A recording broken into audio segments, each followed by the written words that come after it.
Disease जो है science कहता है कि ये रिवर्स नहीं हो सकता, आप कहती हैं कि नहीं, पॉसिबिलिटी है कि डिजीज को रिवर्स भी किया जा सकता है या उसके इफेक्ट्स को कम भी किया जा सकता है। Disease is disease, so the body is not in a state of ease, imbalance में है, तो हमें उस बॉडी को बैलेंस में लाना है। स्ट्रेस का कितना बड़ा रोल होता है एक अनहेल्दी लाइफ के लिए। आप अपना हेल्दीएस्ट खाना खा रहे हो, but if you are not managing stress well तो भी आपको कैंसर हो सकता है, बिकॉज स्ट्रेस जब आपकी बॉडी में कॉन्स्टेंटली हाई रहता है, आपकी बॉडी ऑप्टिमली वर्क ही नहीं करती। कॉन्शियस या mindful eating versus emotional eating, उससे कैसे डील करना चाहिए? जब आप अपने इमोशन को प्यार देते हैं एंड एक्सेप्टेंस देते हैं, एक्नॉलेज करते हैं and you allow them to be there, they release from your system. ये क्या चीज होती है? Nature identical substances, designed foods which are made in a way that they look, feel amazing, taste amazing, so that you hooked on to it. Basically वो nature का flavour लेके synthetically lab में बनाते हैं। Now these are the foods that you need to stay away from. तो ये सब जो सीरियल्स हैं जो आजकल बच्चों को खिलाया जाता है, वो कितना एक्चुअली बच्चों के लिए अच्छा होता है versus damaging for their growth? तो आप रोज सुबह अपने बच्चे को 1 ग्लास दूध देते हैं जिसमें आप ये पाउडर डाल के देते हो सोच के कि मेरे बच्चे को न्यूट्रिएंट्स मिलेंगे, विटामिन्स मिलेंगे, बट आपके बच्चे को सिर्फ शुगर और जंक मिल रहा है उसमें से। मेरे पास बच्चे आए हैं जिनको डायबिटीज है, मेरे पास बच्चे आए हैं जिनको डिप्रेशन है, जिनको सुसाइड कमिट करना है।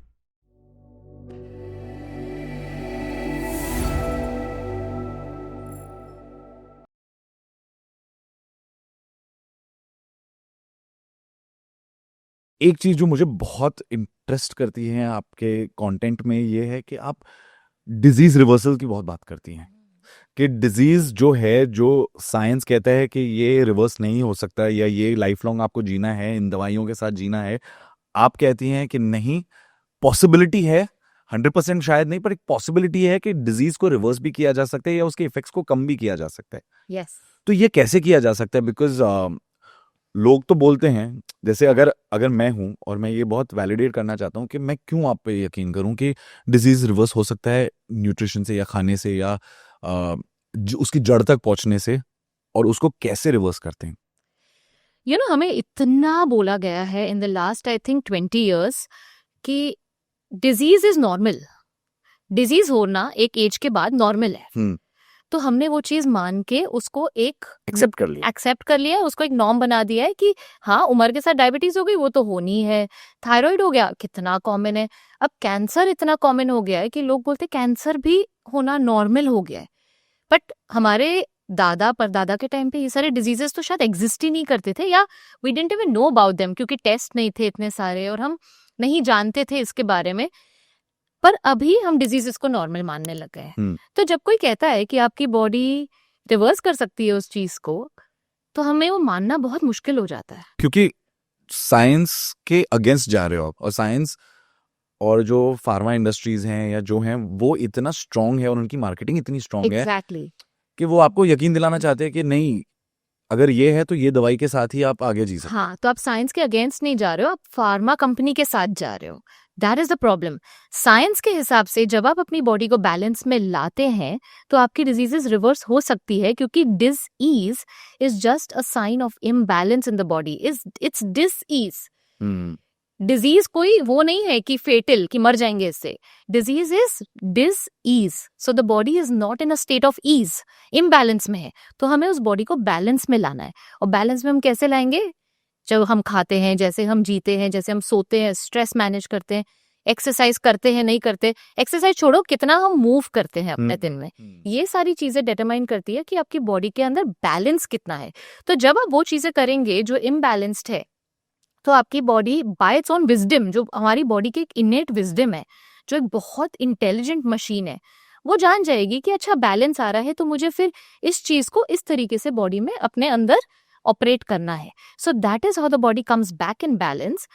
जब आप एनवायरनमेंट अपनी बॉडी को ठीक देते हैं तो आपकी बॉडी को सेफ फील होता है, बॉडी बैलेंस में आती है, और जब बॉडी बैलेंस में आती है तो डिस-ईज ईज में कन्वर्ट हो जाता है। कोई ऐसा एग्जांपल है आपके क्लाइंट्स का जिसका आपने एक्चुअली होते हुए देखा है कि ये इस चीज से सफर कर रहे थे और डॉक्टर्स ने उनको कहा कि इसके साथ आपको जिंदगी भर जीना पड़ेगा, बट आपकी कोशिश से वो चीजें कम हुई हैं या रिवर्स हुई हैं?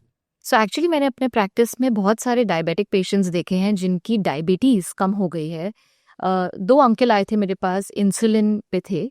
सो एक 65 इयर्स के थे और एक जो अभी भी मेरे साथ है वो 72 इयर्स के हैं। एंड डॉक्टर ने उन्हें कहा कि इंसुलिन तो लेना ही पड़ेगा क्योंकि अब डायबिटीज़ कंट्रोल में नहीं आ रही है। एंड शायद उस एज पर जाके लोगों को ये लगता है कि लाइफस्टाइल भी चेंज करना बहुत मुश्किल होगा, तो डॉक्टर्स ये रेकमेंड भी नहीं करते कि अपनी लाइफस्टाइल बदलने की कोशिश करें प्लीज़। एंड करते भी होंगे तो आई डोंट नो कितने लोग सुनते हैं उसे and कितने लोग मानते हैं and they approach a nutritionist या हेल्थ कोच अपनी लाइफस्टाइल चेंज करने के लिए। तो ये जब अंकल मेरे पास आए तो वो इंसुलिन पे थे। जब उनकी मैंने लाइफस्टाइल चेंज की एंड डाइट चेंज किया, 65 ईयर वाले अंकल, उनका तो लिटरली थ्री वीक्स में डॉक्टर ने इंसुलिन निकाल दिया। हाँ, क्योंकि कहा आपके शुगर्स अब बैलेंस में आ रहे हैं तो आपको इंसुलिन लेने की जरूरत नहीं, बिकॉज ऑब्वियसली वो एक्सेस हो जाएगा बॉडी के लिए and you don't need. And slowly steadily हम उनकी दवाइयों को भी टेपर करने लग गए। तो जब हम डिजीज रिवर्सल की बात करते हैं,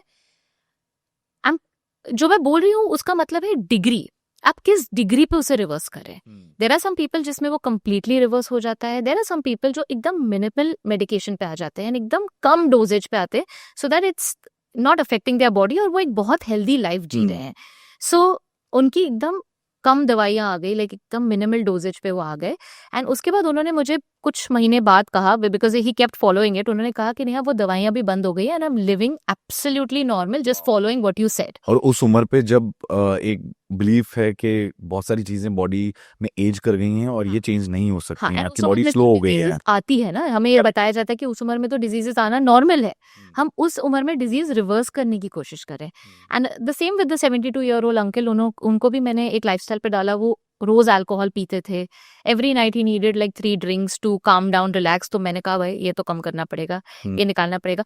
बट कुणाल, इसमें क्या है, it's not just changes, counselling बहुत इंपॉर्टेंट है यहाँ पे, because when you are talking to a client, उनकी आदतें बहुत सालों से है, तो उनको बोलना ओवरनाइट आप ये बंद कर दीजिए, वो नेक्स्ट डे से आपकी शक्ल नहीं देखेंगे क्योंकि ये डाइटिशियन खराब है, ये न्यूट्रिशनिस्ट खराब है।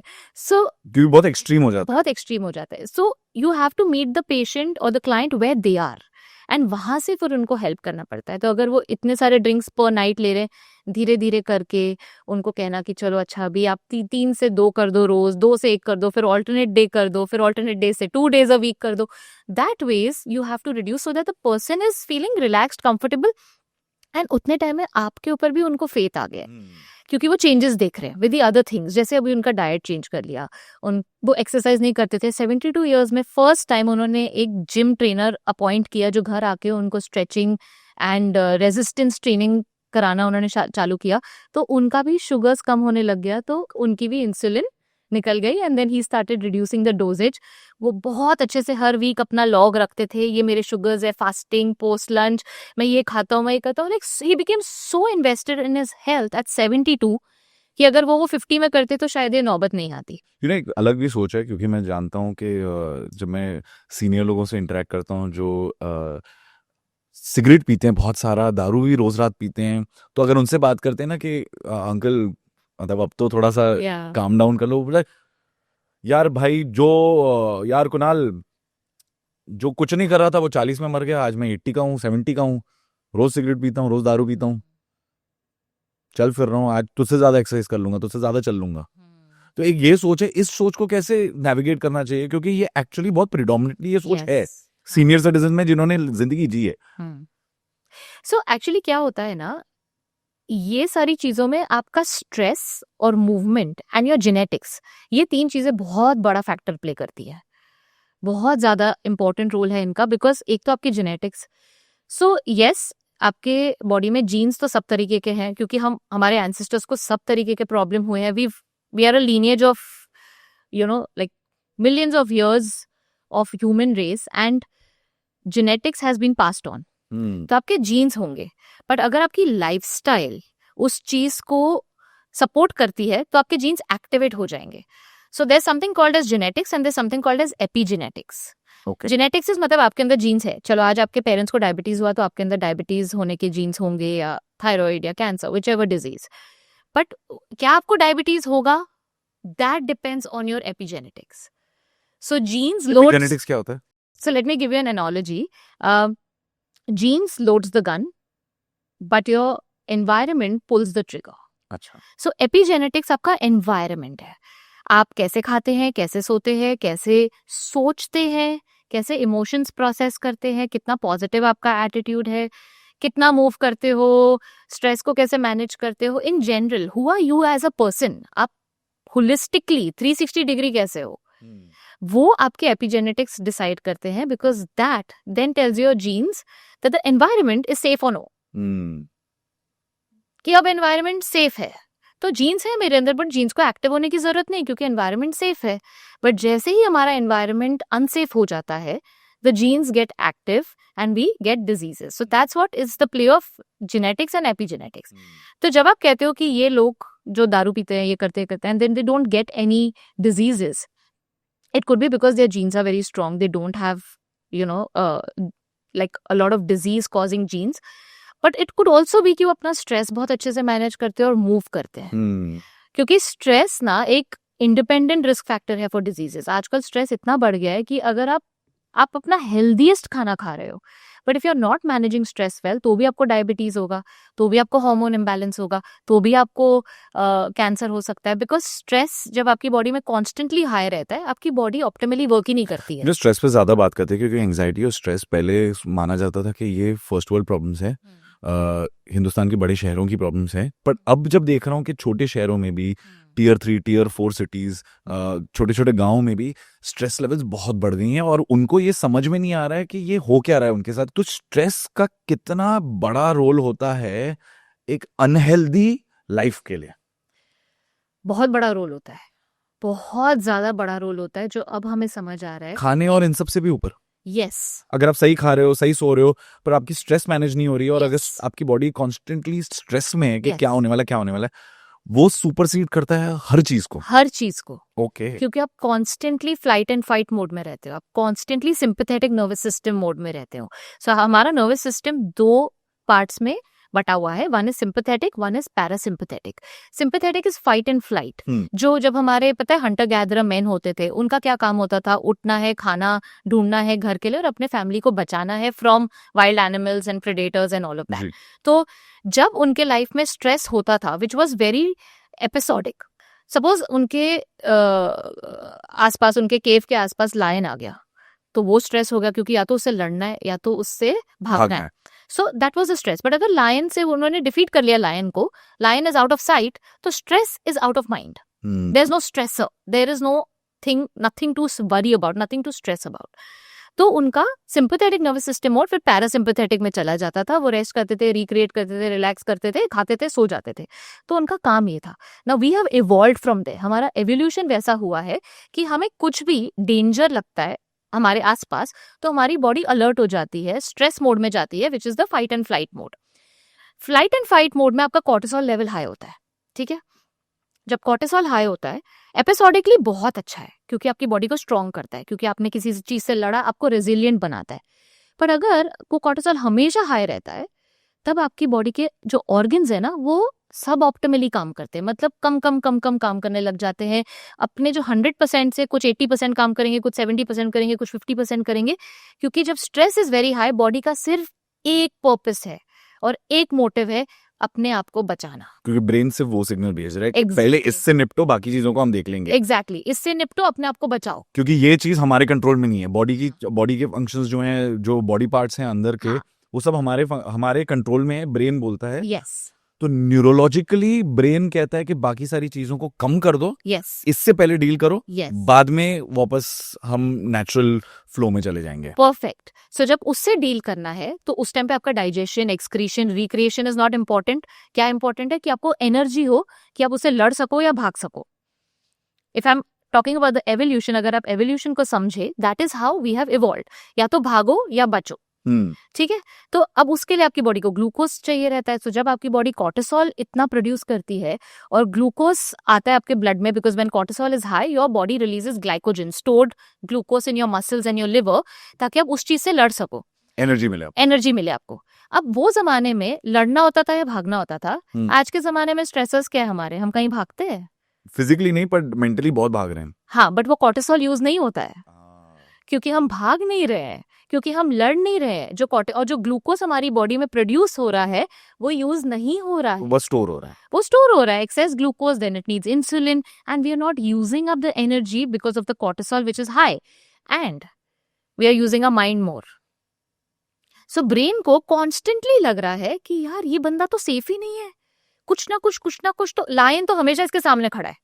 और हमारे सामने लायन किस तरीके में खड़े हैं आजकल, वाइफ, हस्बैंड, बच्चे, boss, work pressure, financial pressure, these are the lions we are dealing with. और इसी वजह से अगर हम आज देखें तो हर दूसरे बंदे में एक कम उम्र से ही हाइपरटेंशन, ब्लड प्रेशर, इस सब का चीजें, ये सब बहुत ज्यादा प्रेवलेंट हैं बॉडीज में, क्योंकि एक टाइम था जब होता था कि 40s के बाद या लेट 30s में आपका ब्लड प्रेशर प्रॉब्लम शुरू होते हैं। आज 20s में लोगों को ब्लड प्रेशर प्रॉब्लम हो रहा है। इनफैक्ट टीन्स में भी कुछ कुछ केसेस देखे गए हैं जहाँ पे हाई ब्लड प्रेशर है, क्योंकि उनके स्ट्रेस लेवल्स बहुत हाई हैं, क्योंकि उनकी कंपटीशन जो चल रही है कि मार्क्स, यूनिवर्सिटी, काम कैसे मिलेगा, बाकी सारी चीजें, शादी होगी नहीं होगी, कोई पसंद करेगा नहीं करेगा, बहुत सारे स्ट्रेस है। कुणाल, हम एक बहुत कॉम्पिटिटिव एनवायरनमेंट में रह रहे हैं अभी। Our world is very competitive. वो नहीं था हमारे दादा परदादा के टाइम पे। They were content.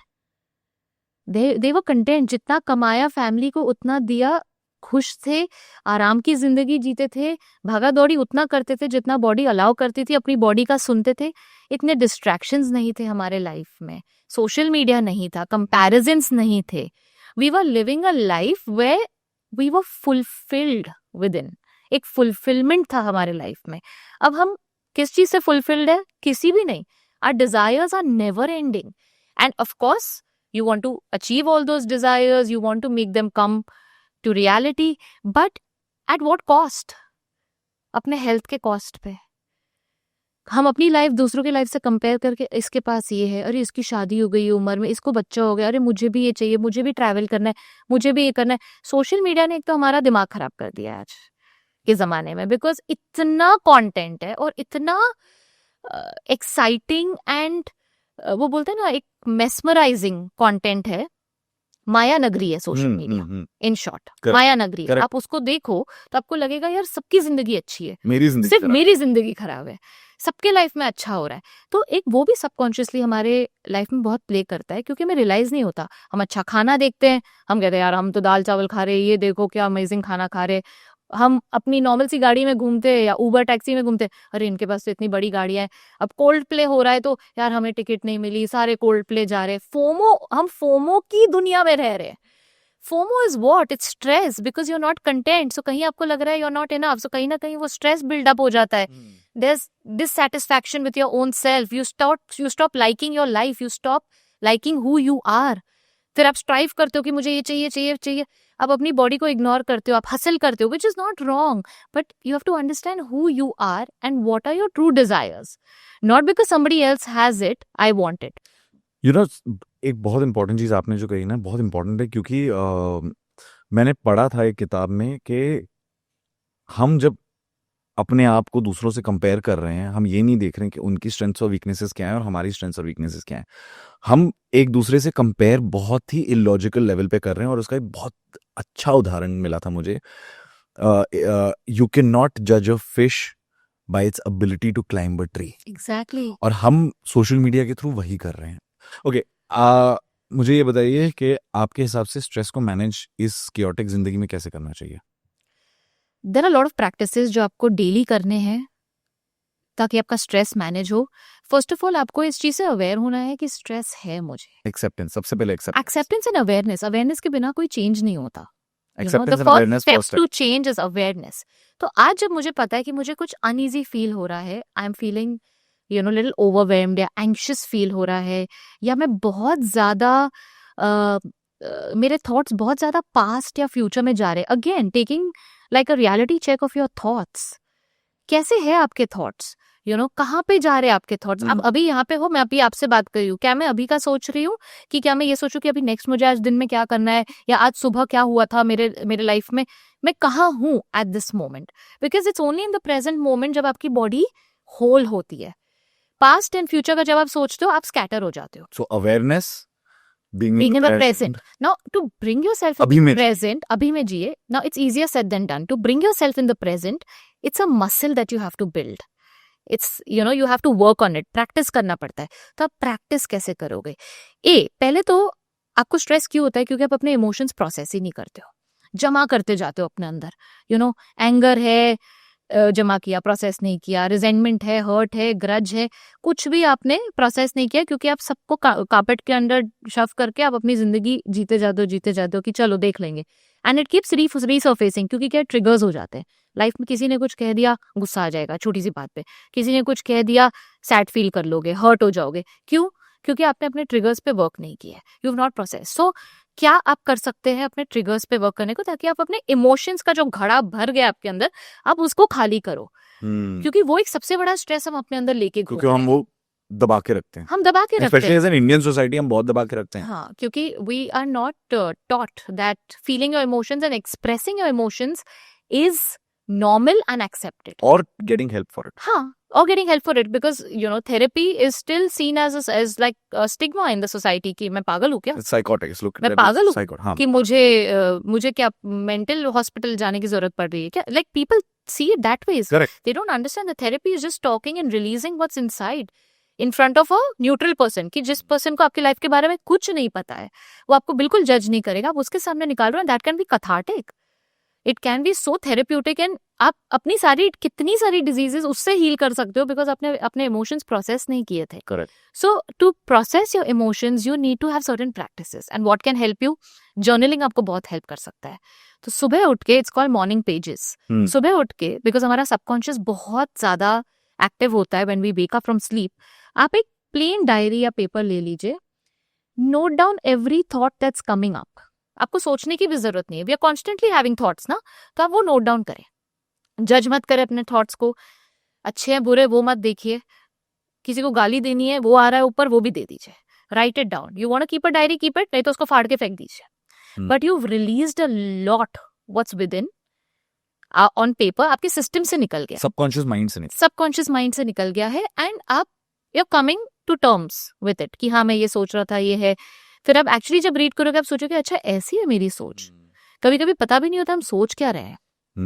So that really helps. So you are releasing your emotions खाली हो गया तो आप थोड़े और सेंटर्ड हो जाते हो, क्योंकि now you can think clearly, you are not thinking from the emotional flow, but you are thinking from your centred self, आप थोड़े और सेंटर्ड हो जाते हो। Then breath work really helps you. So आपका नॉर्मल प्राणायाम जो होता है, anulom vilom and 4-7-8 breathing, bhramari, bhastrika, all these exhales, that really helps you to release your emotions, because जब आप भस्त्रिका कर रहे हो, you're throwing out. It's like forceful exhales. So you're releasing a lot that's stored in your cells, which we don't even realize. Breathing का बहुत बहुत बड़ा महत्व है और रोल है स्ट्रेस मैनेजमेंट में। That is something breath work can change your life. अब आप देखें कितने प्रैक्टिशनर्स है, Wim Hof, he is amazing, he has some amazing breath work videos on YouTube, आप उनका करें। So depending where you are, अगर आप एक बिगिनर हो, विम होफ का जो पर्सनल ब्रीदिंग है, that has changed the way I manage my stress. See personal breathing, because you are releasing more than you're inhaling, so you're releasing not just your breath, but आप अपने brain को भी काम कर रहे हो। yes, जो आपका ऐसे चल रहा है वो थोड़ा सा रिदमिकली चल रहा है। yes, so you need to make sure that आप forceful exhales करें and longer exhales करें। longer exhales works very well. So there's another breath work technique which is double inhale and long exhale. So it's, or you do, so you're releasing a lot that's within. So you're taking double inhales and exhaling forcefully, which calms down your nervous system, which activates your vagus nerve. Vagus nerve is the nerve which puts you in the parasympathetic nervous system mode. अच्छा, मतलब आपके flight fight mode से आपको rest digest mode में डाल रहा है। So these are the practices. So breath work करे, आप कुछ नहीं आता है करने, सिंपल बैठ के deep belly breathing करे, diaphragmatic breathing, जो आप अपनी सांस अपने belly के अंदर भरते हैं। सो आप उसको 4 मिनट के लिए अंदर भरे और 8 मिनट के लिए एक्सहेल करें। So longer exhales will always help you to become centred. So breath work, then stillness. मैं हमेशा कहती हूँ we are meant to have a moving body and a still mind, but आजकल जमाना उल्टा हो गया है, we have a very active mind and a still body. Correct. And that is causing so many problems because जब हम move करते हैं ना, जैसे मैंने कहा, अगर हमारी बॉडी में थोड़ा स्ट्रेस भी है, कॉर्टिसोल रिलीज हो गया, जब हम मूव करते हैं ना, we release endorphins, happy hormones, तो हमारा वो कॉर्टिसोल कम हो जाता है, so we don't feel so stress, और स्ट्रेस के वो जो इतने डेंजरस इफेक्ट्स हैं हमारी बॉडी पे वो नहीं होते हैं फिर। तो हम मूव नहीं करते तो माइंड चलता रहता है, माइंड चल रहा है तो बॉडी के हिसाब से भाई आप स्ट्रेस में हो, because stress is not just physical, it's mental, emotional, its food जो आप खाते हो, जैसे coffee, will talk about that also, coffee also causes stress. तो आप ओवरऑल अपनी बॉडी को कितना अब्यूज कर रहे हो, where the body feels I am so unsafe man. You know, mind चलता रहता है, ये एक बहुत बड़ी प्रॉब्लम है जो मैंने बहुत सारे अपने दोस्तों में भी देखी है और जिनसे भी मैं इंटरेक्ट करता हूँ। सबसे बड़ी चीज वो जो कहते हैं कि दिन भर में तो माइंड चल रहा है, पर रात को जब हम सोने की कोशिश कर रहे हैं ना, तब भी सबकॉन्शियसली माइंड बहुत चल रहा है। एग्जैक्टली। तो नींद का कितना बड़ा फैक्टर होता है एक हेल्दी लाइफ के लिए? बहुत बड़ा फैक्टर है, बिकॉज जब आप सो नहीं रहे हो तब अपनी बॉडी को फिर से बता रहे हो कि भाई कुछ तो है बाहर जो बहुत ही ज्यादा डेंजरस है, तो जागो। तो जब आप जाग रहे हो, कॉर्टिसोल हाई है, क्योंकि आप जब सो नहीं रहे हो तो स्ट्रेस हार्मोन्स वो प्रोसेस नहीं हो रहे हैं, आपके दूसरे हार्मोन्स प्रोसेस नहीं हो रहे, जो आपके हार्मोन मेटाबोलाइट्स है जब हम सोते हैं वो क्लियर अप होते हैं हमारे सिस्टम से, वो डिटॉक्सिफाई होते हैं, excess hormones are release, growth hormone is produced, insulin is balance, cells are cleaned up, so that आपका नेक्स्ट डे बॉडी ठीक से चले। जैसे हम गाड़ी को कैसे सर्विस कराते हैं, सो सोना हर रात को हमारी बॉडी जो गाड़ी है हमारा सर्विसिंग है, तो वो सर्विसिंग रात को होता है। बट हम जब सोते नहीं है तो कॉर्टिसोल हाई है, नेक्स्ट डे बॉडी कहता है अरे ये तो बंदा सोया ही नहीं, मतलब इसको भूख लगेगी ज्यादा, क्योंकि ओवर टाइम, अगर आप ओवर टाइम वर्क करते हो तो आप क्या करते हो, ज्यादा खाते हो क्योंकि एनर्जी चाहिए बॉडी को सस्टेन करने के। तो अगर आप सोए नहीं हो, सो जो आपकी बॉडी का विजडम है अंदर वो क्या कहेगा, अच्छा ये पूरी रात सोया नहीं है तो इसको तो एनर्जी लगेगा क्योंकि ओवर टाइम वर्क कर रहा है, तो ग्रेलिन जो हमारा हंगर हार्मोन है उसको इंक्रीज करो। क्या ग्रेलिन? हाँ, ग्रेलिन। सो आप उसको इंक्रीज करो तो ग्रेलिन हाई होता है हमारा, ताकि हमें भूख लगे ज्यादा। सो जब हम एक रात को ठीक से सोते नहीं है, हमें अगले दिन ज्यादा भूख लगती है, we crave for more energy, we actually crave for energy, but हमारी बॉडी क्या करती है, मतलब हमें सिग्नल देती है कि खाना दो, हम उसको कैसे ट्रांसलेट करते हैं, मीठा खाओ, कॉफी पियो, डोनट खाओ, पिज्जा खाओ, बर्गर खाओ, क्योंकि क्रेविंग्स आ जाती है, क्योंकि body is deficient in nutrients, processing हुआ नहीं है, तो your body is like give me food, but instead of giving healthy food हम बॉडी को जंक देते हैं, because we want to also feel better. सोए नहीं है पूरी रात, you know, mind is constantly working, we are feeling so not happy and so like dull and glum that you want to feel better. तो आप फिर अच्छी चीज खाते हो, अच्छी चीज मतलब अनहेल्दी चीज, टेस्ट बड्स के लिए अच्छी Again चीज goes back खाते to हो। rewarding your mind. You want to reward yourself, you want to soothe your emotions, you want to feel better. आप एक कुकी खा लोगे, एक पेस्ट्री खा लोगे, एक सैंडविच खा लोगे, so your basic Instant energy भी तो मिलता है उससे। इंस्टेंट एनर्जी मिलता है, बट न्यूट्रिएंट्स नहीं मिलते ना, so you are already in a depleted state and you are depleting your body even more, so that's when the body goes in ultra stress mode, so ghrelin is high, your craving, your eating wrong, and ये cycle चलता रहता है। आपका mind भी sluggish हो जाता है, Of पूरा course. दिन आप बहुत ही स्लगिश काम करते हो, तो जो आपकी पोटेंशियल है, जो आपकी एफिशिएंसी है, वो बहुत गिर जाती है, और उस वजह से आपकी बॉडी स्ट्रगल कर रही है कीप अप करने के लिए, तो वो ज्यादा खा रही है शायद, एग्जैक्टली और गलत खा रही है। एग्जैक्टली सो उस वजह से रात को जब आप सोते हो, when you know had a very tiring day, और जब आप रात को उसी टायर्ड स्टेट में सोते हो, your mind is racing, first of all आपके थॉट्स नहीं रुक रहे, तो बहुत लोगों को तो नींद नहीं आती है, कुछ को आ भी गई, you are not in the relax state, your nervous system is still active, you have lucid dreams, you're constantly awake, you feel like सुबह उठते हो ना तो आपको लगता है यार मुझे लगता है मैं सोया ही नहीं, मुझे से लगता है I've not slept, and the body is tired and the day feels like a burden कि चलो another day, now get done with this day. That is because you have not calmed yourself before sleeping. जब हम पूरा दिन इतना कुछ कर रहे हैं and our mind is working and racing and we have you know a whole gamut of emotions and उस पे we are not eating well, फिर कॉफी हम पी जा रहे हैं, you know, then we are just putting so much you know stress on our body and we are abusing our body in so many ways. जब आप रात को घर आते हो and you don't calm yourself before you go to bed, you're not telling your body that it's time to sleep, you're not unwinding, So that talking about stillness, I want to like, rope it in here, is because stillness is so important before sleeping. You have to be calm. You have to be relaxed. So doing a little meditation सोने के पहले, या आप again 4-7-8 breathing कर लो रात को, कोई sleep stories soon low which calms you, which takes you away from your own life, and your thoughts, puts you into a little calmer mode, or read a nice book. हम ये सब नहीं करते, हम टीवी देखते हैं, हम violence देखते हैं, हम क्राइम देखते हैं, हमें थ्रिलर देखना है, मिस्ट्री देखना है रात को. ऑलरेडी एक स्ट्रेस्ड बॉडी एंड माइंड पे आप और स्ट्रेस कंटेंट डाल रहे हो. सो the body is like I can't deal with this. तो जब आप सोते हो you don't feel relaxed, your nervous system is not काम. यू कैन डू योग निद्रा बिफोर स्लीपिंग. योग निद्रा इज अमेजिंग because योग निद्रा is conscious relaxation of your muscles. and YouTube पे बहुत सारी योग निद्रा videos available है 10-10 मिनट के. तो आपको सिर्फ लेटना है, वो चलाना है, and follow the guidelines, and you'll just be so relaxed, and then you slip into sleep. Correct. So the body is calm, the nervous system is calm, and the body is able to do its repair work. जो servicing करना है body को रात को आपकी, वो ठीक से कर पा रही है. looping back to नींद कम होने से आपकी बॉडी ज्यादा खाना डिमांड करती है, और उस वजह से हम डिसाइफर नहीं कर पाते हैं कि क्या न्यूट्रिशनल खाना है और क्या नहीं है, and most of the times हम जंक खाने लगते हैं. तो मुझे ये पूछना है कि एक कॉन्शियस या mindful eating versus emotional eating difference क्या है, और उससे कैसे डील करना चाहिए.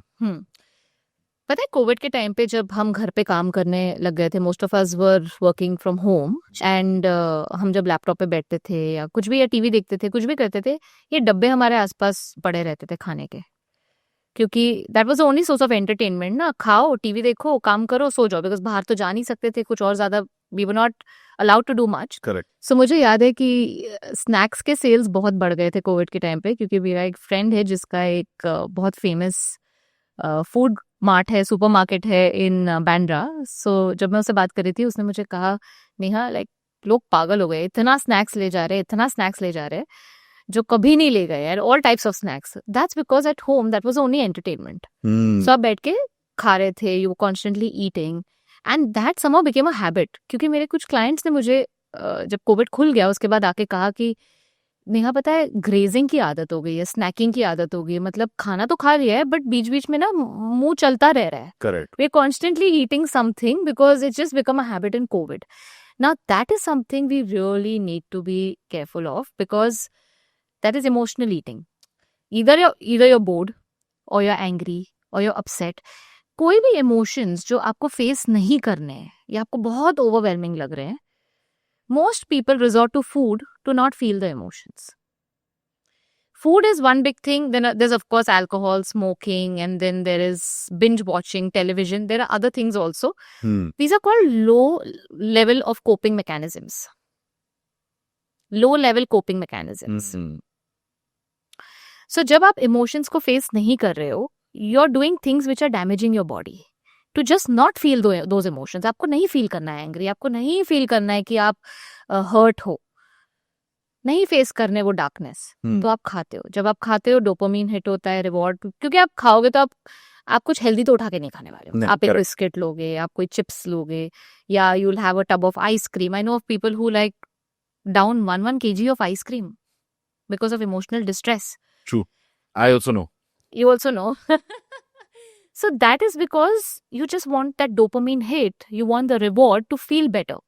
तो जब आप वो करते हो, आपकी बॉडी ऑलरेडी स्ट्रेस मोड में, क्योंकि आप इमोशंस फील कर रहे हो जो आप नहीं फेस कर रहे हो, and then you are consuming lot of sugar and junk which also increases stress in your body, and that affects your health, and that becomes a pattern. So वो एक हो जाता है कि अच्छा मुझे जब भी इमोशन फील होगा ना, मैं जब कुछ उठाऊंगा खाने ये चीज particularly, then it becomes like a memory. When I pick up a biscuit and this particular chocolate biscuit, when I am feeling this emotion, I feel better. Associate करने लगते हो. यू स्टार्ट, यस, ये emotion trigger हो रहा है, और उसको counter करने के लिए the easiest and the lowest hanging fruit है कि ये चॉकलेट, बिस्किट, बर्गर, कुछ भी, ये चीज खाता हूं तो मुझे अच्छा लगता है. तो आपकी बॉडी ऑटोमेटिकली उसको डील करने के लिए द लोएस्ट हैंगिंग फ्रूट ये है कि ये खा लो, एग्जैक्टली इमीडिएटली अच्छा लगेगा। इमीडिएटली अच्छा लगेगा एंड देन आपको सोचने की भी जरूरत नहीं, वो ऑटो पायलट हो जाता है। इट्स सो सबकॉन्शियस कि आप बोलते हो अच्छा मुझे ये फील हो रहा है, आप बोलते भी नहीं हो, जस्ट फीलिंग आया, आपने वो उठाया, आपने खा लिया। It's that mindless. And what is conscious eating? Conscious eating is realizing that yes, I have emotions, I am feeling something, but going for that is not going to be the best bet. And this also takes practice. Sometimes you need therapy, sometimes you need so much work on yourself कि आप उस point तक पहुंचो कि जब आपको emotion feel हुआ, आपने suddenly अपना हाथ उस चीज पे नहीं डाला. That is a reflex.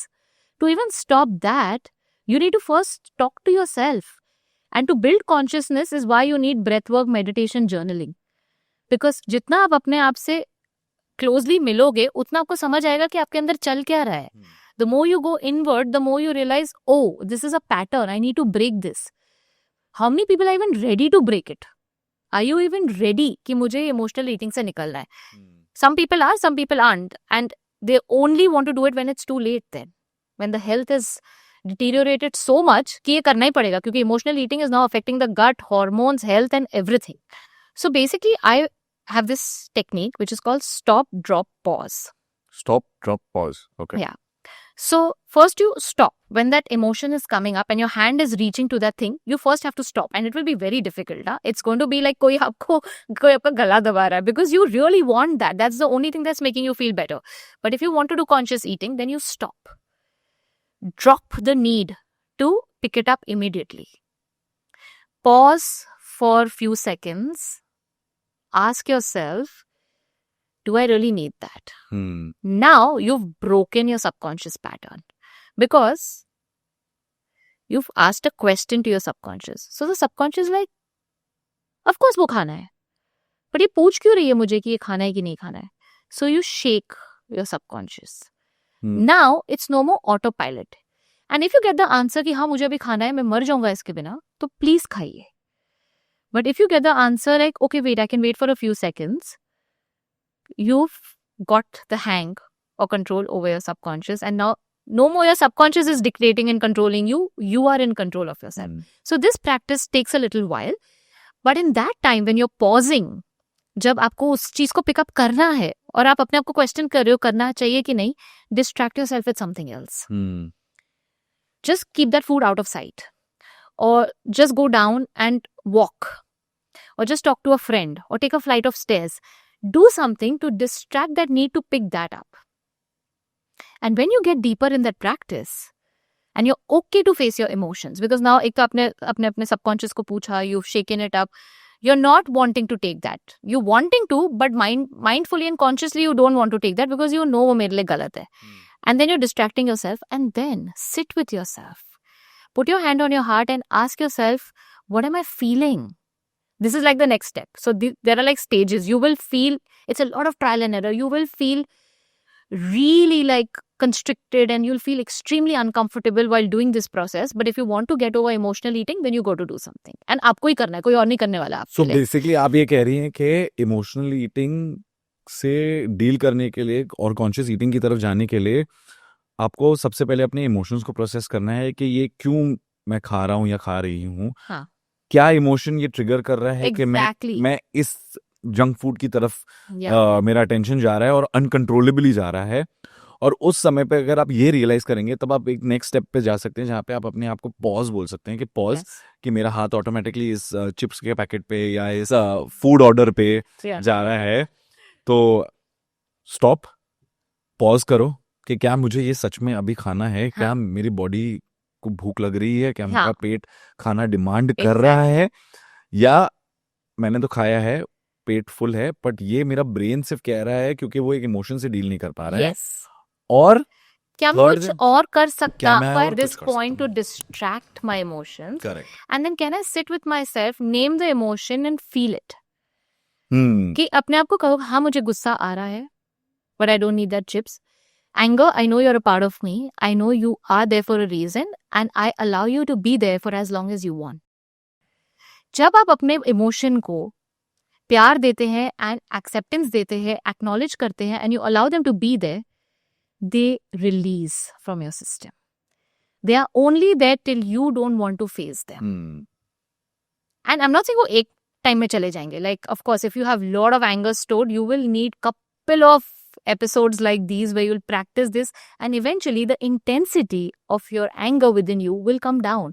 तब आपको लगेगा कि यार मुझे बहुत गुस्सा आता था ये चीज पे पहले, अब इतना नहीं आ रहा है. एंड एक पॉइंट के बाद वो जो चीज आपकी ट्रिगर थी आपको अफेक्ट करना ही बंद कर देगी. करेक्ट.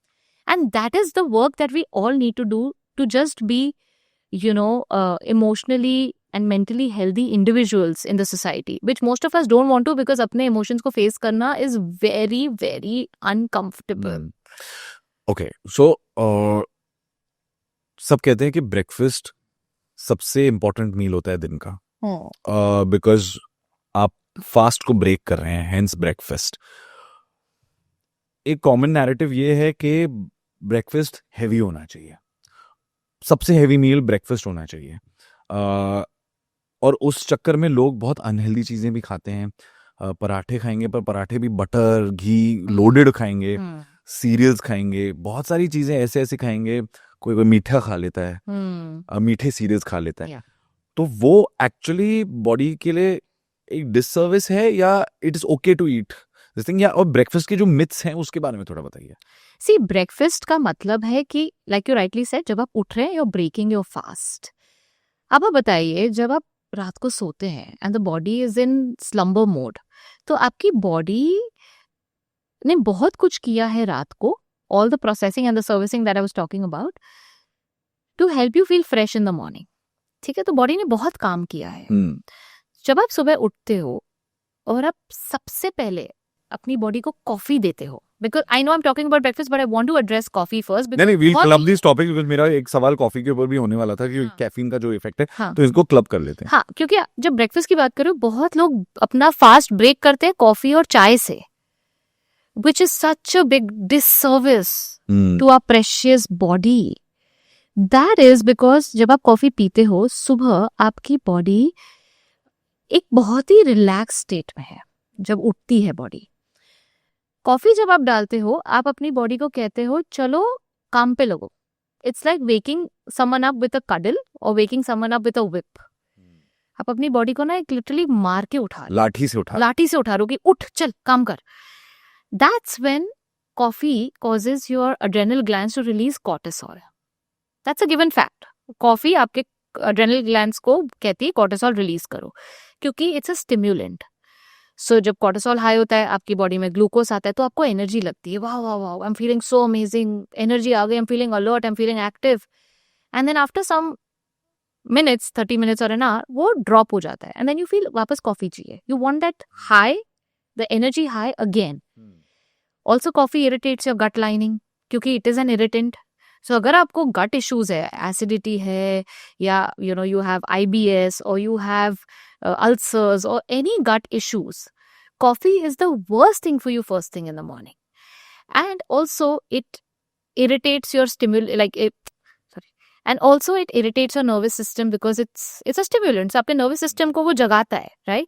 तो anxiety, अगर already आपको anxiety है और आप coffee पी रहे हो, you're going to feel more anxious. So first of all, when I'm talking about breakfast, very important, don't start your day with coffee. ठीक है. आपकी बॉडी को हाइड्रेशन चाहिए. अच्छा, कॉफी डिहाइड्रेट भी करता है. It is a diuretic, so it leches out nutrients and minerals and water from your body. So you don't want that also, because सुबह उठ के आपकी बॉडी को हाइड्रेशन चाहिए. पूरी रात काम किया आपकी बॉडी ने यार. So you don't want to give it something that's torturing it. So you drink water, you drink ginger lemon water, you drink your soft jeera pani, whatever. You drink some hydrating water, or you have a glass of vegetable juice like celery juice or ash gourd juice or your beetroot juice. So wake your body up with a lot of love and care and hydration and minerals and nutrients. And then when you sit to eat breakfast, personally मुझे ऐसा लगता है कि breakfast should be a moderate meal, not the heaviest meal. Because जब आप सुबह उठते हैं, आपका circadian rhythm is just starting to work, and with the sun, you wake up with the sun.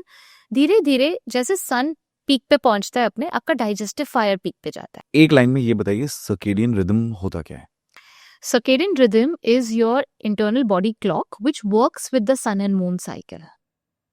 सो जब हम सुबह उठते हैं सन के साथ, जैसे सन राइज होता है, हमारे बॉडी को रियलाइज होता है, oh it's time to wake up, get to work, do everything, and चलो मतलब achieve all your dreams, everything that you have to do during the day. Now, how the Stone Age men lived, उनको clock नहीं था, उनको watch नहीं था, तो वो जगते कैसे थे? सनराइज से. जैसे सनराइज होता था, they would expose their eyes to the sun, तो उनका पीनियल ग्लैंड एक्टिवेट होता था. जब पीनियल ग्लैंड एक्टिवेट होता है, it sets your body clock which says okay now it's morning, तो हम कॉर्टिसोल रिलीज करेंगे ताकि the person can get up, work, because cortisol is amazing, it's not a bad hormone, you need it, but in excess it's harmful. So आप उठते हैं, आप अपना काम करते हैं, एंड देन जैसे 4 बजता था, जैसे सनसेट होने लग जाए, the pineal gland would then direct your brain to release melatonin, which is your sleeping hormone. So ये हमारा इंटरनल बॉडी क्लॉक है, क्योंकि उनके पास तो क्लॉक नहीं था, तो उनको नहीं पता है कि 4 बजे कि 6 बजे कितना बजे. They worked with the sun and moon cycle. We have evolved in the same way. So when we wake up and when we look at the sun, our pineal gland sets our circadian rhythm, our internal body clock. कि अच्छा अब सुबह है तो इतने घंटे बाद फिर मेलाटोनिन प्रोड्यूस करना है, and then the sleep wake cycle happens beautifully. Most of the people are not waking up with the sun. वो दोपहर को उठते हैं, तब तक तो गया आपका circadian rhythm. वो 3-4 बजे रात को सोते हैं. तो you know this whole disruption of a circadian rhythm causes a lot of diseases, causes a lot of health problems, because the body doesn't know नहीं कब क्या करना है. अब रात को आपको सोना है, बॉडी रात को सर्विसिंग करेगा अपना सोने के टाइम, बट आप 4 बजे सो रहे हो, तो 4 बजे तो ऑलरेडी ऑलमोस्ट सनराइज का टाइम हो गया है. Body is confuse, what do I do? So all your functions are not happening as they should, and that causes imbalance and that causes disease. Alright, back to breakfast. या breakfast में क्या खाना चाहिए, क्या नहीं खाना चाहिए, लोग क्या गलत खा रहे हैं और लोगों को क्या करेक्ट करके खाना है. सो पहले तो जब हम ब्रेकफास्ट की बात करें, we have to understand it has to be a moderate heavy meal, not the heaviest, because your sun is just rising and आपका डाइजेस्टिव फायर बहुत नहीं अभी तक पीक किया है. वो पीक होता है 12 to 2 के बीच में. So technically lunch should be a good meal, you know, like I wouldn't say heavy तो कुछ नहीं होना चाहिए. 80% आपको अपना स्टमक फुल रखना है, 20% एम्प्टी रखना है. So that is the rule, but it should be a good complete meal. Your breakfast can be a nice small meal that your body can digest, so that the digestive power जितना है उतना utilise कर ले. तो आप देखो क्या खा सकते हैं. You can have poha with moong and veggies. You can have a bowl of oats with chia seeds and almond milk and lots of nuts and seeds in it. You can have your millet dosas, millet idlis with sambar and chutney. Again, makes it a nice complete meal. You can also have parathas, but that is not your malai and makhan and ghee market. You can have your millet parathas with vegetables in it, and of course put a little bit of coconut oil or a good quality ghee, whatever you're using, uske upar. And that should be your, you know, your meal, a complete mix of good carbs, complex carbs, proteins and fats. Maybe you can have a handful of seeds with it. Subah, you know, mix seeds up खा लो, so that gives you your good fats, it gives you nutrients, zinc, magnesium, iron, सारा कुछ होता है आपके seeds में. So that's how you make like a nice small breakfast, and then you get to your lunch. So hydration and a small, like a good blend of carb, protein, fat breakfast is good to start your day. So moderate breakfast खाना चाहिए, और एक balance of carbohydrates, fiber and protein and fats. Yes. और coffee सबसे पहले नहीं पीना चाहिए, Yes. क्योंकि कॉफी इरिटेंट है और आपके स्टमक लाइनिंग को अफेक्ट करेगा, Yes. गट हेल्थ को अफेक्ट. Yes, and stress भी क्रिएट करेगा, एंजाइटी एंड स्ट्रेस, जो वैसे ही आजकल बहुत सारे लोग उससे करेक्ट स्ट्रगल कर रहे हैं. करेक्ट. प्रोसेस्ड फूड मार्केट के बारे में मेरे को आपसे बात करनी है, क्योंकि मिस इन्फॉर्मेशन बहुत फैला हुआ है. प्रोसेस्ड फूड इंडस्ट्री की मार्केटिंग बजट बहुत हाई होती है, तो वो एक आम आदमी को, मुझे भी आराम से कुछ भी बेच सकता है और उसका नैरेटिव आराम से चेंज कर सकता है कि ये हेल्दी है.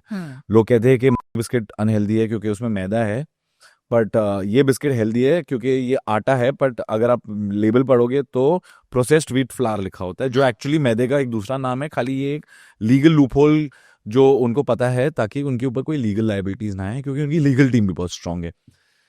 प्रोसेस्ड फूड एक इंडस्ट्री है जो हमें कुछ बेच रही है. एक कंज्यूमर होने के नाते आपको क्या ध्यान में रखना चाहिए कि इस गलत नैरेटिव में हम नहीं फंसे? आपने सही कहा, प्रोसेस फूड इंडस्ट्री एक इंडस्ट्री है, मतलब मनी मेकिंग इंडस्ट्री है और बहुत ज़्यादा प्रॉफिटेबल इंडस्ट्री है. अभी कुछ साल पहले इसका बूम हुआ है क्योंकि convenience foods became a very big thing, क्योंकि हम सब काम करने लग गए, पीपल स्टार्टेड वर्किंग, घर पे खाना बनाने का time and you know fresh food खाने का टाइम, वो सब कम हो गया हमारे पास, तो हम कन्वीनियंस फूड्स की तरफ जाने लगे. एंड द प्रोडक्ट्स जो वो शेल्फ पे रख रहे हैं वो प्रोडक्ट्स फूडलेस है, हम्म फूड नहीं है, hmm they are food like substances, right, because उनमें जो इंग्रेडिएंट्स है उनमें न्यूट्रिएंट्स नहीं है। एंड ये इंडस्ट्री ना एक बहुत स्मार्ट तरीके से वर्क करती है क्योंकि इनके पास फूड टेक्नोलॉजिस्ट होते हैं एंड फूड ये होते हैं, पता है, फूड डिजाइनर्स होते हैं जो आपके फूड को डिजाइन करते हैं इन अ वे कि कि उसका आपको लुक वो, एंड फील वैसा लगे बट वो एक्चुअली हो ना और वो एडिक्टिव बने आपके लिए। Addict. How will they become profitable, Kunal, until you don't buy them again and again. आप एक बार खरीदेंगे तो उनका तो प्रॉफिट नहीं मिलने वाला। They need you to get hooked on to their products. वो हुक्ड ऑन कैसे करेंगे आपको प्रोडक्ट्स को? They have to put certain ingredients in those foods, substances or foodless foods to make it so tasty and to make it so like palatable ताकि आप बार बार उस चीज को खरीदो। एंड उसके सबसे बड़े ऑडियंस कौन है? बच्चे, एल्डरली। एड्स भी वैसे ही टारगेटेड होते हैं। हाँ, बच्चे, elderly, office goers, weight loss. The weight loss market is big because आप देखेंगे high fibre biscuit, low fat chips, all of that is there in the market. I'm not saying all are bad.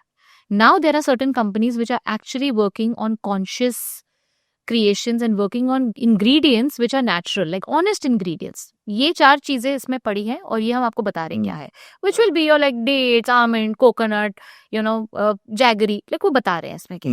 Those are not bad, but I'm talking about the commercial, absolute,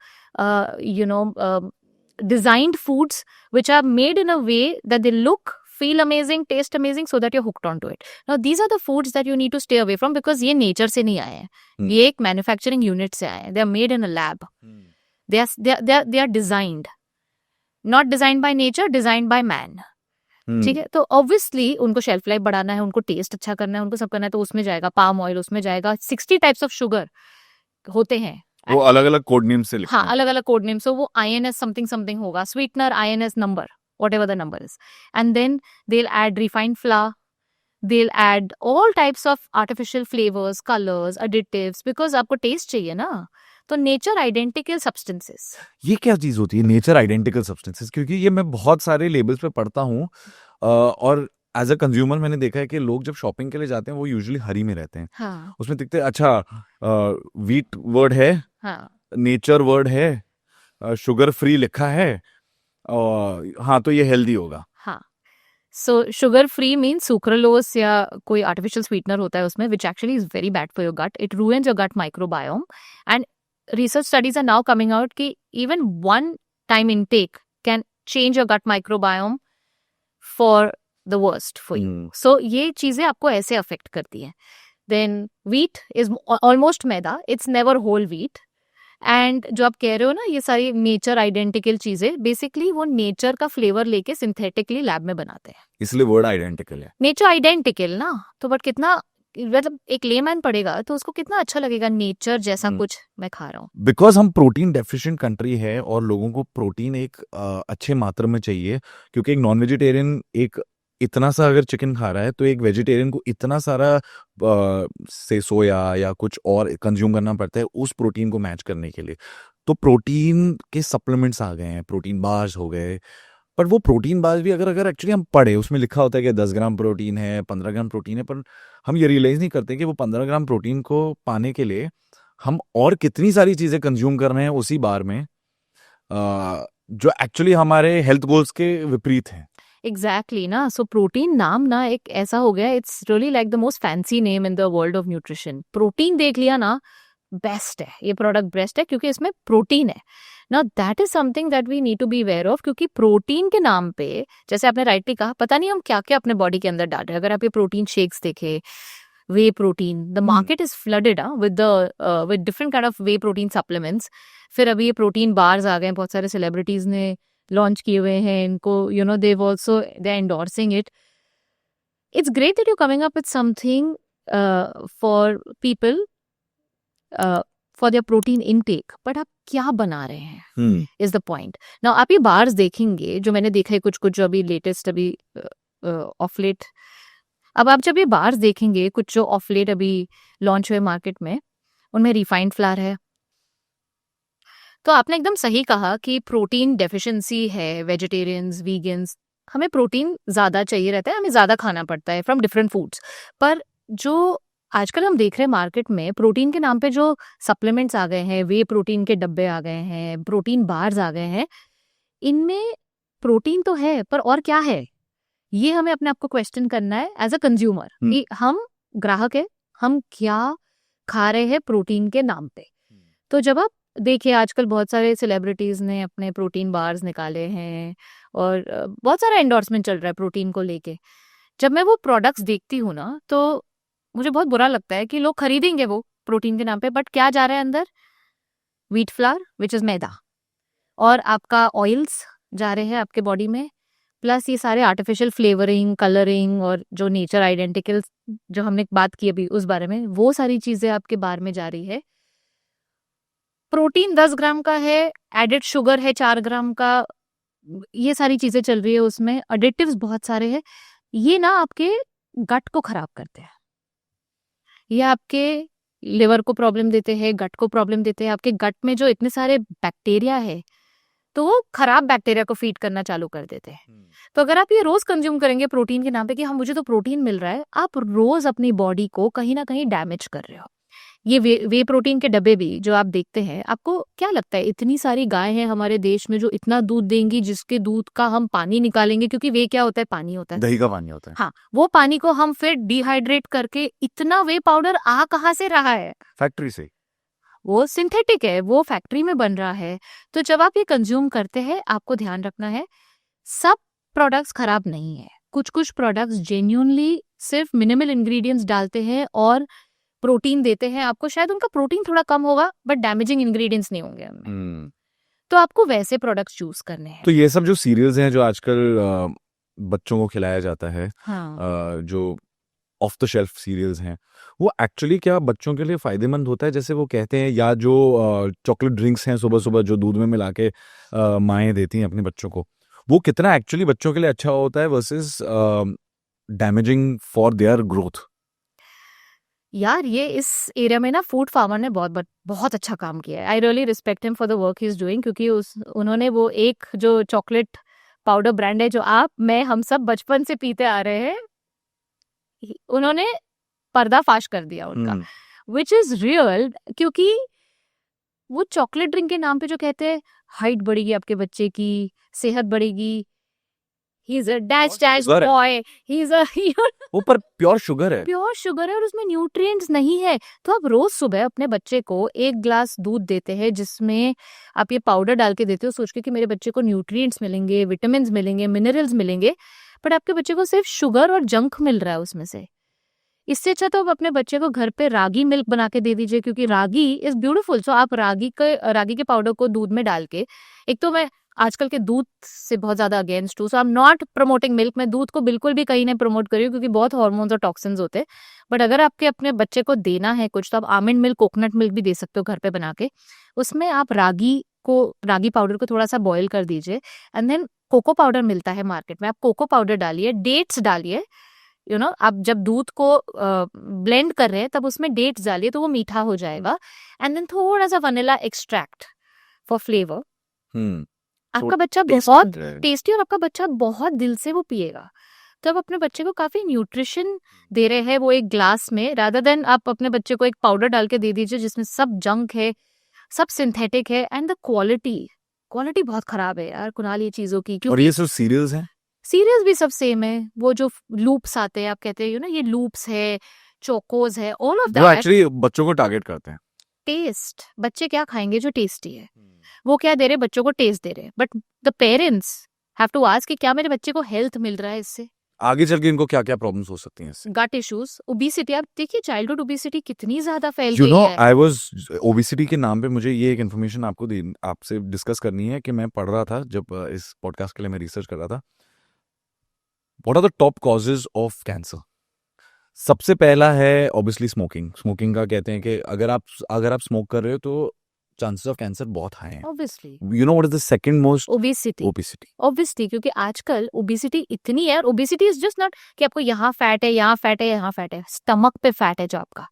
आपका जो ये area पे fat है, जिसको हम visceral fat कहते हैं, जो अंदरूनी फैट है आपका, जो मतलब आपके लिवर, किडनी, आपके इंटेस्टाइन्स पे, आपके सारे ऑर्गन्स पे जो फैट जमा होता है, जो एक मोटा लेयर फैट का होता है, वो ये सारे प्रॉब्लम्स क्रिएट कर रहा है। क्योंकि जब आपका फैट ज्यादा हो जाता है, विसरल फैट उसे हम कहते हैं, जब वो बढ़ जाता है तब आपके न्यूट्रिएंट्स आपके सेल में नहीं जा सकते। और जब वो सेल में नहीं जाते तो ऑब्वियसली सेल सफर करते हैं, फिर डायबिटीज, इंसुलिन रेजिस्टेंस हो जाता है, आपका ये ना ब्लॉक हो जाता है। जैसे ये आपका सेल है, यहाँ पे लॉक्स है, इंसुलिन की है जो आके खोलेगा और ग्लूकोज को अंदर डालेगा, वो नहीं हो पाएगा क्योंकि यहाँ पे एक मोटी परत आपकी फैट की जम चुकी है, राइट? सो इंसुलिन रेजिस्टेंस हो जाता है। तो ये फैट को कम करना जरूरी है। और ये फैट किससे हो रहा है? प्रोसेस फूड से, स्ट्रेस से, स्लीप डिसऑर्डर से, जंक फूड खाने से, नहीं मूव करने से।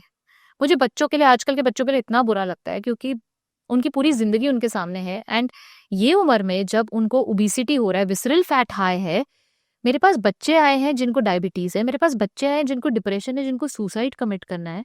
और मुझे इतना बुरा लगता है इनको देख के, क्योंकि ये हमारे फ्यूचर यूथ है, हमारे नेशन का जो एक फाउंडेशन है, ये बनने वाले आगे जाके।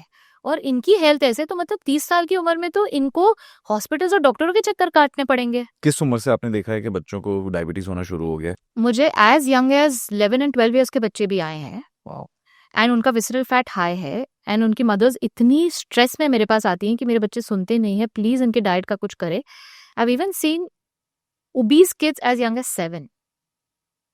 7 ईयर्स। अब 7 ईयर्स के बच्चे को आप कहो आप ये मत खाओ, वो मत खाओ, वो भी ठीक नहीं है क्योंकि उन्हें काउंसिल करना पड़ता है, बिकॉज देन नहीं तो उनको फियर हो जाता है फूड को लेके।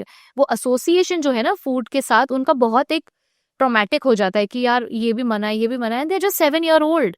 तो उनके सामने तो पेस्ट्री, केक, बर्थडे पार्टीज इतनी हो रही है आजकल बच्चों की। So when you see they are surrounded, ये भी खाना, वो भी खाना, प्लस एड, सोशल मीडिया, आप ये सारा फूडलेस फूड जो उनको दिया जा रहा है, not because of anything but because that is the culture. ये हमारा कल्चर बन चुका है कि बच्चा लेट हो रहा है उसको पाउडर डाल के दे दो, लेट हो रहा है कॉर्नफ्लेक्स खा के चले जाओ। माँ बाप को जब वक्त नहीं होता ना, तो बच्चों के जो टैंट्रम्स है उस पे भी वो गिवन बहुत इजीली कर जाते हैं। एग्जैक्टली कि रो रहा है, चॉकलेट दे दो, हाँ, चॉकलेट खिला दो, या कुछ चिप्स का पैकेट ले दो, या मैगी बना दो, या कोई इंस्टेंट नूडल बना दो, या कुछ भी जो चीज जो इंस्टेंट उनको ग्रेटिफिकेशन दे और उनकी इमोशन को एब्सोल्युटली ऑपोजिट कर दे, फ्रॉम क्राइंग टू लाफिंग, और माँ बाप की जान छोड़ दे। हाँ, तो दैट इज ट्रू। एंड ये कंपनीज जो है वो यही टारगेट कर रही है कि बच्चों को टारगेट करो, फैंसी चीजें बनाओ और फिर उनको बेचो, बिकॉज बच्चे डिमांड करेंगे, माँ बाप गिवन कर देंगे क्योंकि टाइम नहीं है एंड रिसोर्सेज कम है, सो चलो दे दो। But this is affecting our health. अब मतलब हमारे जो बच्चे हैं, जो हमारा फ्यूचर है, उनका हेल्थ तो इज इन डेंजर। एंड मैं सच बता रही हूँ, मेंटल हेल्थ इतना प्रॉब्लम हो गया है ये बच्चों में, बिकॉज इनको एक्सपोजर बहुत ज्यादा जल्दी मिल गया अपने टाइम से। जब हम छोटे थे हमें कोई एक्सपोजर नहीं था। जो हमारे माँ बाप कहते थे वो टीवी टाइम था जो बहुत लिमिटेड था, और हम नीचे खेलने जाते थे, बस हमारा exposure was very narrow and very limited. हमारे फ्रेंड सर्कल का जो था वो भी बिल्डिंग के फ्रेंड्स जो होते थे, बाहर वाले फ्रेंड्स होते थे। बर्थडे पार्टी तो शायद हमने 15-16 साल के बाद जाना शुरू किया, जब हम थोड़े से बड़े हो गए थे, ना लेट टीन्स। पर दीज किड्स आर एक्सपोज्ड, इनका एक्सपोजर बहुत ज्यादा है। सो वो जो कर रहा है मुझे चाहिए, वो जो खा रहा है मुझे चाहिए, plus like you said parents का टाइम जो अपने बच्चों को देने का is less, and that's because of the fast paced life. हम इतना फास्ट जी रहे हैं, सब काम कर रहे हैं, पेरेंट्स आर वर्किंग, दोनों पेरेंट्स काम कर रहे हैं, तो पेरेंट्स खुद इतने स्ट्रेस में हैं कि वो और स्ट्रेस अवॉइड करना चाह रहे हैं। हाँ, तो ये ओबेसिटी हमें बच्चों की कम करनी है, उन्हें ज्यादा मूव कराना है, उन्हें ज्यादा न्यूट्रिशियस खाना खिलाना है, उन्हें उनको सिखाना है स्ट्रेस कैसे मैनेज करना। यंग एज से अगर हम बच्चों को ब्रेथ वर्क और मेडिटेशन सिखा सके और योगा, मतलब हम अपने बच्चों को ना, कहते हैं ना, इनहेरिटेंस में बहुत ही ज्यादा गोल्ड दे रहे हैं आजकल के जमाने में। हेल्दी लॉन्जेटिविटी वाली जिंदगी एंड ज्ञान एंड प्रैक्टिस जो आपको आगे जीवन में काम आएगा। तो आप मुड़ के देखे कहेंगे कि यार मेरे माँ बाप ने मेरे साथ बहुत अच्छा किया, मुझे ये सारी चीजों में बहुत जल्दी छोटी उम्र से मुझे ये सारी चीजों का एक्सपोजर दे दिया। हम क्या एक्सपोजर दे रहे हैं? क्या एक्सपोजर दे रहे हैं? TV, iPads, social media. But we need to expose our kids to yoga, breath work, meditation. Journaling सिखाओ अपने बच्चों को, tell them to write down what they are feeling, tell them to be in touch with their emotions. अपने बच्चों को बोलो क्या feel कर रहे हो, चलो लिख दो पेपर पे। हमारे इंडियंस तो मतलब जैसे हमें बड़ा किया गया था, क्यों रो रहे हो, रोना गलत है, रो मत। तो हमने एसोसिएट कर लिया कि नहीं रोएंगे तो डांट पड़ेगी, तो हमने सप्रेस करना शुरू किया। अब पेरेंट्स थोड़े ज्यादा अवेयर हो गए क्योंकि सोशल मीडिया है, अवेयरनेस है, एजुकेशन है। बोलो अपने बच्चों को, रो कोई बात नहीं, लिख दो, क्यों रोना आ रहा है। Teach them these practices. Correct. This is what you need to bring up your children with, not social media and TV and computers. Blood work का क्या इम्पोर्टेंस है? बहुत इंपॉर्टेंट है यार।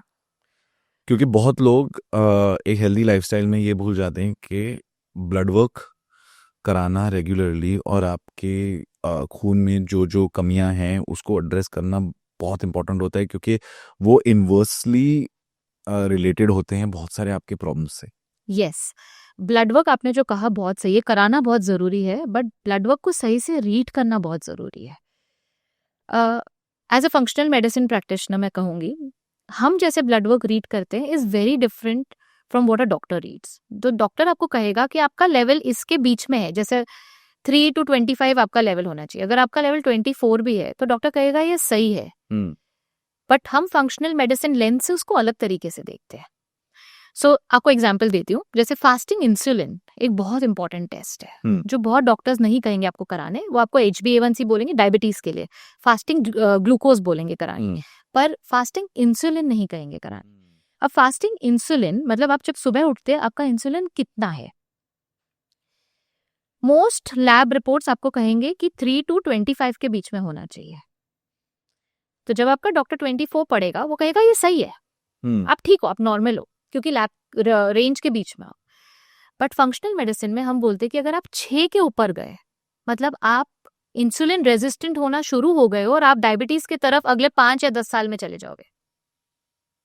We can predict that with the test report the way we read it. हम जैसे read करते हैं हम प्रिडिक्ट करते हैं कि आपको क्या डिजीज आगे हो सकती है, तो हम उसको भी प्रिवेंट करते हैं।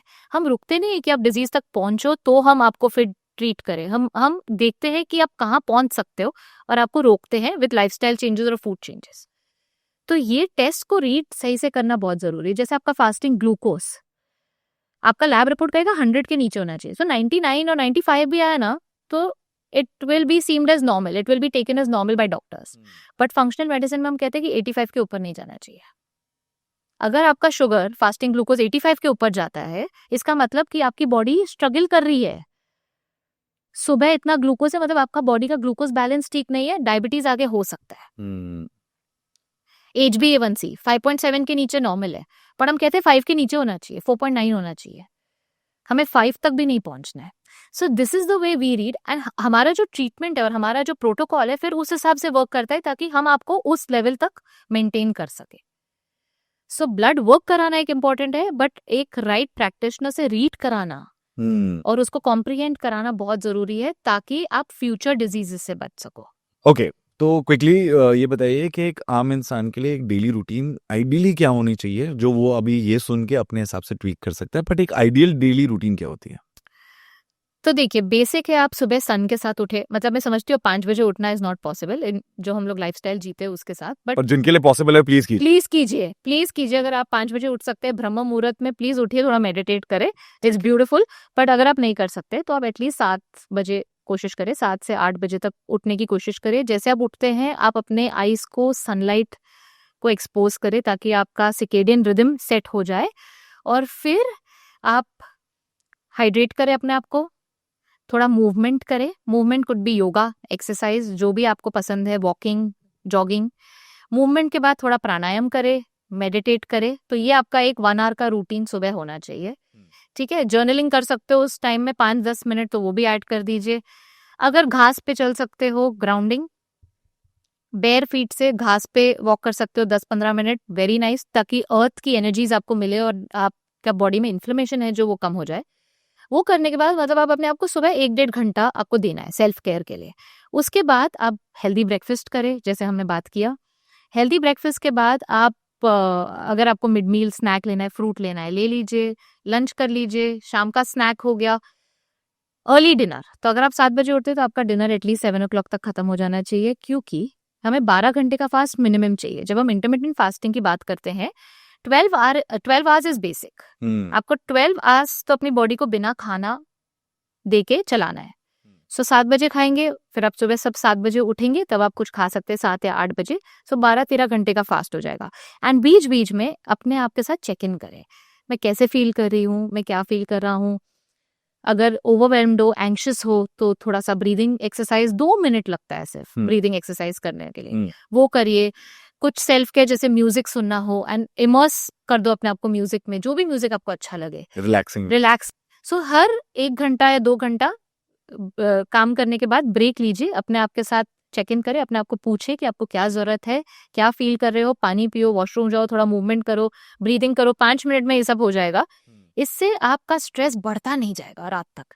और सोने के पहले थोड़ा सा breathing, unwinding, hot water shower ले लो और आराम से सो जाओ। कितने बजे सोना चाहिए? 11 बजे, 10-11 इज गुड इनफ। ये इम्पॉसिबल कहूंगा कि शाम को 6-6:30 बजे नहीं, अगर सनसेट हो रहा है तो आप 6-6:30 बजे सो जाइए। नहीं, वो तो एक possible- हेल्दी स्लीप टाइमिंग या 10, मतलब 11? वो पॉसिबल है, कुछ लोग कर लेते हैं, बट अगर आप बहुत एक्टिव और बहुत ही हेक्टिक लाइफस्टाइल जीते हो तो 11 इज आइडियल। 11 के बाद नहीं सोना चाहिए।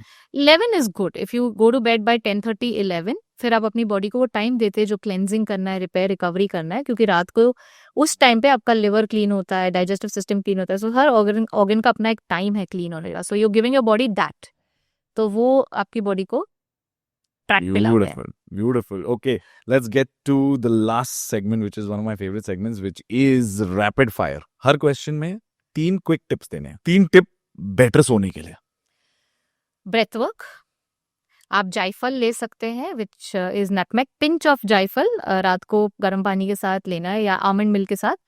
Chamomile tea works very well. So ये 3 टिप आप इमीडिएटली स्टार्ट कर सकते हैं। And no screen time 1 hour before. हाँ, मतलब वो तो फिर लंबे टिप्स हो जाएंगे। अगर क्या करना है तो ये 3 चीज ठीक कर है। सकते हो। 3 ऐसे टिप गट हेल्थ के लिए। फाइबर बहुत जरूरी है आपकी गट बैक्टीरिया के लिए।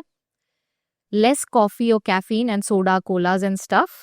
और फर्मेंटेड फूड्स डालिए अपने गट में, जैसे कि छाछ हो इडली। गया, इडली तो खैर वो बैक्टीरिया कितना रहता है उसमें भी डोंट नो, हाँ। बट कांजी, कंबूचा है आजकल, सैलेड, किमची, जो फर्मेंटेड सैलेड्स है, तो ये सारी चीजें works very well for the gut. 3 ऐसे टिप स्ट्रेस मैनेज करने के लिए। Journaling, breath work, meditation. Journaling, breath work, meditation. ठीक है, 3 ऐसे टिप एक सही ब्रेकफास्ट के लिए। कॉम्प्लेक्स कार्ब्स, जैसे कि आपका whole grains, millets. Good quality protein, तो जैसे मूंग हो गया, पल्सेस हो गए, और अगर आप नॉनवेज खाते हो तो eggs, you can add good quality eggs. And healthy fats, तो उसमें आप नारियल यूज कर सकते हो एंड सीड्स यूज कर सकते हैं, Seeds नट्स use एंड कर सकते सीड्स। यस। ठीक है, 3 टिप ताकि एक इंसान इमोशनल ईटिंग से कॉन्शियस ईटिंग की तरफ शिफ्ट हो सके। आस्क योरसेल्फ, क्या फील कर रहे हो, अलाउ योरसेल्फ वो फील करने के लिए, और वो अनहेल्दी चीज जो आप कर रहे हो उसका रिप्लेसमेंट ढूंढ लो अपने आप को डिस्ट्रैक्ट करने के लिए। Beautiful, lovely. Thank you Neha, thank you for coming on Unlock with Kunal Jaisingh. मुझे बहुत मजा आया आपके साथ ये कॉन्वर्सेशन करने में, एंड होपफुली हम ऐसे कॉन्वर्सेशंस और भी करेंगे। यस, मुझे भी बहुत मजा आया Kunal, and thank you for having me. Let's, I hope we have unlocked a lot of things. I hope so too. Thank you. Thanks. Thank you इस वीडियो को एंड तक देखने के लिए। इस वीडियो के थ्रू अगर आपकी जिंदगी में एक वैल्यू क्रिएट हुआ हो, कुछ नॉलेज गेन हुआ हो, तो प्लीज मेरे चैनल को सब्सक्राइब कीजिए, इस वीडियो को लाइक कीजिए, और इस वीडियो को कम से कम 2 लोगों के साथ शेयर कीजिए, ताकि इस वीडियो के थ्रू उनकी जिंदगी में एक पॉजिटिव चेंज आए, उनको नॉलेज मिले और उनकी जिंदगी में वैल्यू क्रिएट हो। Once again, thank you for watching Unlock with Kunal Jaisingh.